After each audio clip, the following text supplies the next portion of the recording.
Namaskar. Welcome back to SSC Era. Thanks for your subscription, your views, and your comments.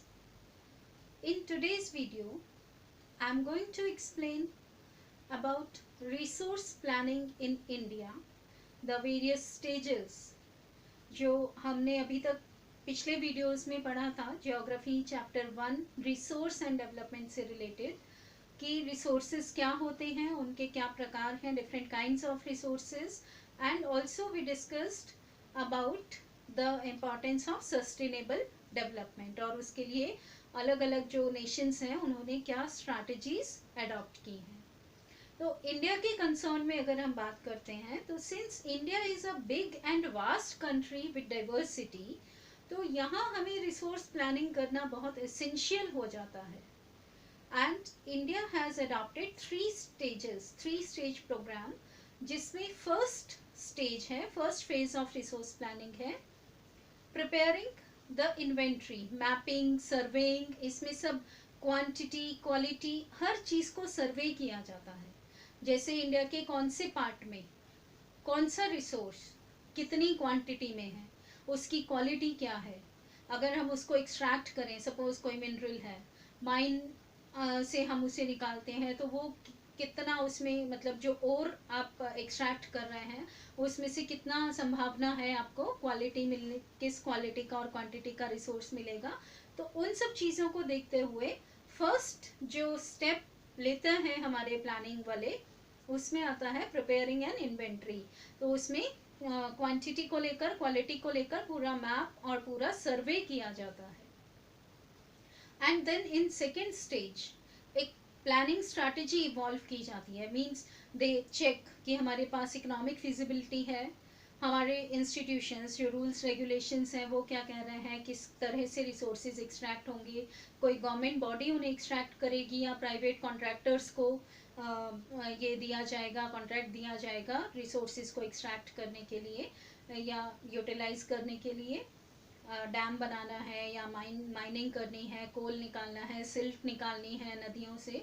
तो वो सारी चीज़ें second stage पर आती हैं कि कैसे ये इवॉल्व होगी प्लानिंग आगे सेकेंड फेज में, कि हमारे पास क्या टेक्नोलॉजी है, क्या स्किल्स हैं, कितने जो हमारे रूल्स रेगुलेशंस हैं उसमें उस फ्रेमवर्क में हम फिट करते हैं. Then comes the third stage, जिसमें हमने जो अब तक फर्स्ट और सेकेंड स्टेज में जो हमने काम किया है, अब हम उसको नेशनल डेवलपमेंट प्रोग्राम्स के साथ मैच करते हैं.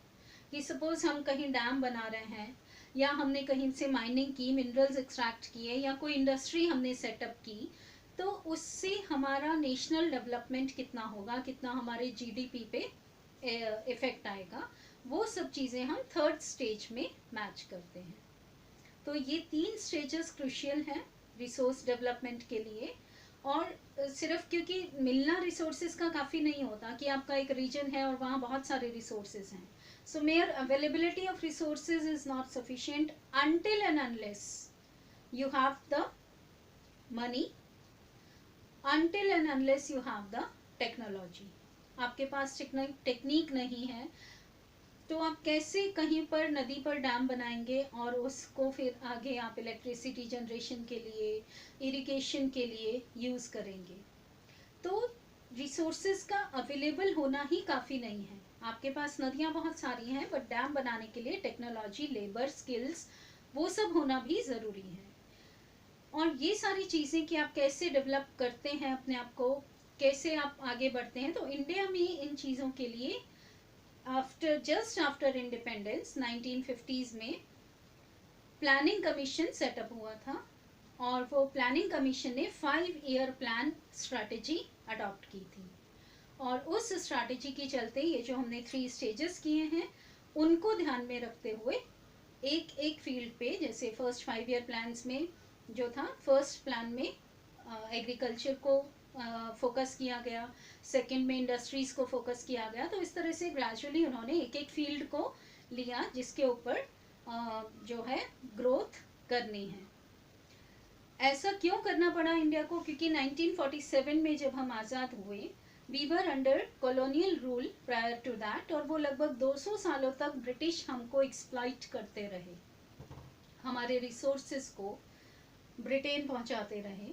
यहाँ पर जो जितना उन्होंने रेलवे डेवलपमेंट किया वो सिर्फ उतना ही पोर्शन में वहीं से वहीं तक किया जहाँ से उनको रॉ मटेरियल लेना होता था, और जो पोर्ट्स को जोड़ती थी, जो जगह जहाँ से वो एक्सपोर्ट कर सकते थे या जहाँ से वो इंपोर्ट करते थे और मार्केट तक पहुँचा सकते थे, सिर्फ उतने ही एरियाज में डेवलपमेंट ब्रिटिश ने किया। टेलीकम्युनिकेशंस वगैरह जो कुछ भी उन्होंने डेवलप किया था वो सिर्फ अपने बेनिफिट के लिए। यहाँ पर जो हम डाइवर्स क्रॉप पहले ग्रो करते थे, अब वो उन्होंने लिमिट कर दिया था कॉटन और इंडिगो तक, टी एंड कॉफ़ी तक, जो उनके अपने बेनिफिट की चीज़ें थी। तो इसलिए रिसोर्स प्लानिंग की ज़रूरत इंडिया जैसे देश में बहुत क्रूशियल थी, और उस प्लानिंग के चलते हमने ग्रेजुअली जो है वो सक्सेस अचीव की है।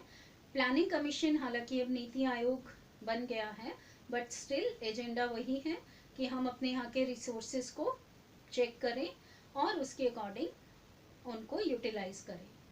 और जैसा हमने पिछले वीडियो में भी देखा था कि कंजर्वेशन की तरफ आजकल ज़्यादा ध्यान दे रहे हैं। क्यों ज़रूरी है? Because resources are vital for the sustenance of human being. कोई भी ह्यूमन एक्टिविटी है उसके लिए हमें रिसोर्सेज की ज़रूरत है, और वो रिसोर्सेज हमें कैसे अवेलेबल होंगे और कितने हम रिसोर्सेज को यूज़ कर सकते हैं। पता चला हम बिना सोचे समझे यूज़ कर रहे हैं और एक दिन सब खत्म हो गया। आपके घर में जमा पूंजी है, आप उसमें इनकम तो कुछ नहीं कर रहे हैं, आप उसमें इनपुट नहीं डाल रहे हैं, आप उसको सिर्फ खर्च करते जा रहे हैं, तो कभी तो ऐसा दिन आएगा कि वो सारा खर्च हो जाएगा, अगर जब तक उसमें इनपुट नहीं जा रहा।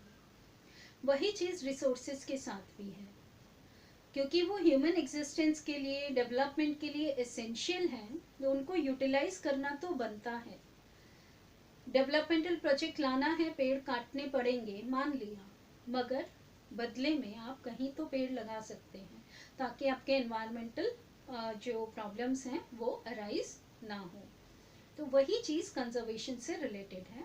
Resources are crucial for development, but they should be use in a judicious manner so that we conserve them for future, otherwise future में हमारे पास डेवलपमेंट के लिए कुछ नहीं बचेगा। और ये चीज़ें सिर्फ आज से नहीं आई हैं, रिसोर्स प्लानिंग के लिए हमारे लीडर्स हमेशा से कंसर्न रहे हैं। जैसे महात्मा गांधी की अगर हम बात सुने तो उन्होंने पहले ही कहा था कि earth has enough to fulfil the need of every person, but not the greed of any one person. मतलब हमारे पास इतने रिसोर्सेज अवेलेबल हैं, धरती पर उतने रिसोर्सेज हैं कि हमारी ज़रूरतें पूरी हो सकती हैं, लेकिन लालच जिसकी कोई सीमा नहीं है, तो लालच किसी एक का भी पूरा नहीं हो सकता। बिकॉज ग्रीड में एक बार आप फंस गए, एक बार आप लालच में फंस गए, तो आपको और ज़्यादा और ज़्यादा और ज़्यादा चाहिए, तो वो तो आपका कभी भी फुलफिल नहीं हो सकता, किसी एक पर्सन का भी। मगर अगर हम सोच समझकर रिसोर्सेज को यूज़ कर रहे हैं तो हमारी ज़रूरत ज़रूर पूरी हो सकती है। और इन्हीं चीज़ों को लेकर इंटरनेशनल लेवल पर भी कॉन्फ्रेंसेज हुए हैं। ब्रिटेन एंड रिपोर्ट 1987 में पब्लिश हुई थी, उसमें भी ये कंसर्न शो किया गया है कि हमें रिसोर्सेज को कंजर्व करना है। महात्मा गांधी ने भी यही बताया कि वो, महात्मा गांधी हमेशा से मास प्रोडक्शन के अगेंस्ट थे। मास प्रोडक्शन मतलब बल्क में बहुत ज़्यादा ह्यूज क्वांटिटीज़ हम प्रोड्यूस कर रहे हैं। जैसे मशीन पे प्रोडक्शन हो रहा है तो ज़्यादा रॉ मटेरियल चाहिए एक साथ, तो उससे बेरोजगारी भी बढ़ेगी, क्योंकि मशीन पे आप एक साथ ज़्यादा चीज़ें प्रोड्यूस कर रहे हैं और रॉ मटेरियल भी ज़रूरत से ज़्यादा कंज्यूम होते जाएंगे।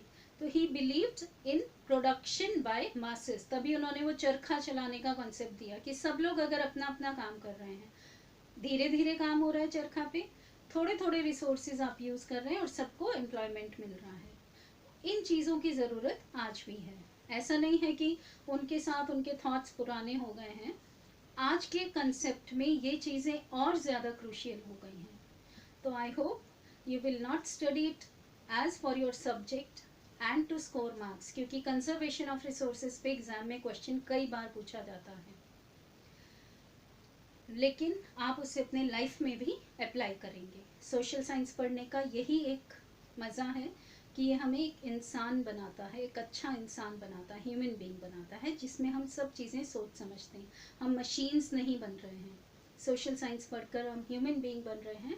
तो रिसोर्स कंजर्वेशन को हमें अपनी लाइफ में भी अडॉप्ट करना है। All the best for that. Take care of your future. Enjoy studying. Thank you.